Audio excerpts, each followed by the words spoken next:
tu su bili mitingi veliki. Ovdje je bio miting 42. To je bilo naroda tu. Tu, da, pred kućom. Tu je bila centrala partizanska. Vaših iši? Da. A ovdje je bila u ovoj sobi rodilište slovensko. Pokojni Šumski, Većinski. On je tu i dolazio kao doktor. On je bio komesar bolnice Hrvatske i Slovenske. Tu gore u šumi. Imali smo zajedničku bolnicu. I mi kao omladina, kako smo nosili i to sve, svaka hiša imala ranjenika. S oni kraj Jarka, tamo su bili hrvatski partizani, jer nisu stali u bolnice.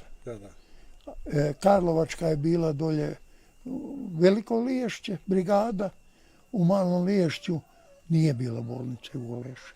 A ova sela gore, to su sve bile, u svakoj hiši je bilo ranjenika. Ovi koji su pokretni bili. Da.